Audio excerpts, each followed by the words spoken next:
मित्रों, सच के सुर के आज के अंक में आपका हार्दिक अभिनंदनम, वंदनम, सुस्वागतम। मैं हूं राकेश कुमार मिश्र। मित्रों, आज हम आपके समक्ष एक ऐसी अपने हृदय स्पर्शी, मर्मस्पर्शी, मन स्पर्शी अनुभव बात को साझा करना चाहते हैं, जिसे लेकर के मैं 2 अगस्त से ही मानसिक रूप से चिंतित हूं, और चिंतित ही नहीं, मानसिक रूप से मैं द्रवित हूं।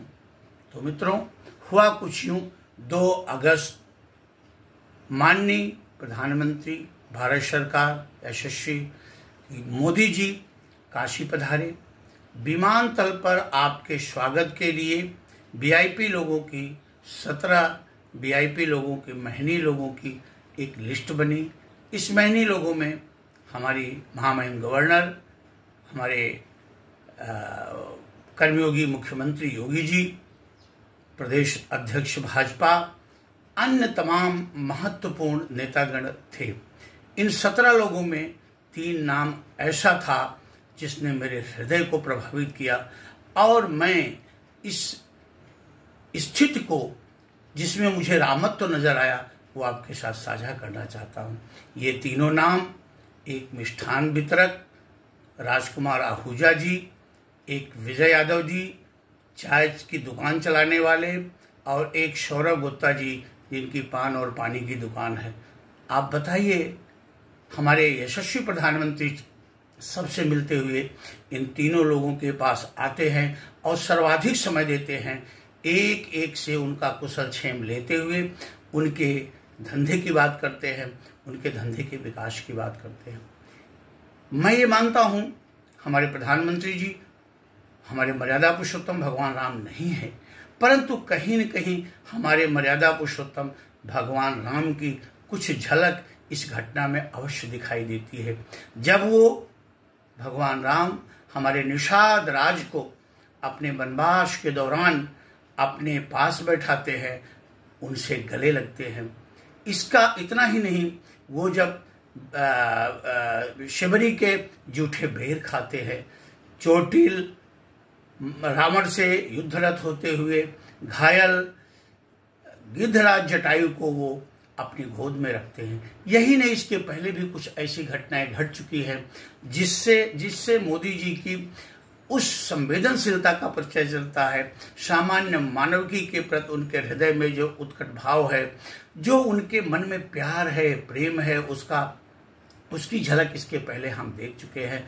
चाहे कुंभ में सफाई कर्मियों का चरण प्रक्षालन हो, या फिर आप देखिए कई पुरस्कारों में ऐसे ऐसे नाम आते हैं जिनको कभी मीडिया ने कवरेज नहीं दिया था, लेकिन वो पुरस्कृत होते हैं। और मैं उस दिन तो मेरी आत्मा हृदय से उत्फुल्लित हो गई थी, जिस दिन से भारत के राष्ट्रपति के लिए एक आदिवासी हमारी बहन द्रौपदी मुर्मू का चयन हुआ था, और आज वो राष्ट्रपति भवन में पदस्थापित है। भारत के वो प्रथम नागरिक हैं। ये कोई सामान्य घटना नहीं है, ये बहुत बड़ी घटना होती है कि जब सत्ता के शीर्ष पे बैठा हुआ एक महनी व्यक्तित्व अपने कृतित्व के माध्यम से सामान्य मानवकी के दिल में बसता है, दिल को जीत लेता है। 2 अगस्त से ही मैं इस चीज को लेकर के, जब मैं अखबार में पढ़ा और मैंने उस दृश्य को देखा, तो मेरा मानस एकदम से द्रवित हो गया था। और वर्तमान राजनीति, जो कुछ राजनीतिज्ञ ऐसे हैं जो बुर्जुआ वर्ग के हैं, जिन्हें कह सकते हैं कि जिनके परिवारों में राजज्ञाएं जारी होती हैं, उनमें और हमारे यशस्वी प्रधानमंत्री के व्यक्तित्व और कृतित्व में कितना अंतराल है। तो मित्रों, आप देखें, और यही नहीं, मोदी जी ने लाल चौक से इज्जत घर की बात किया था।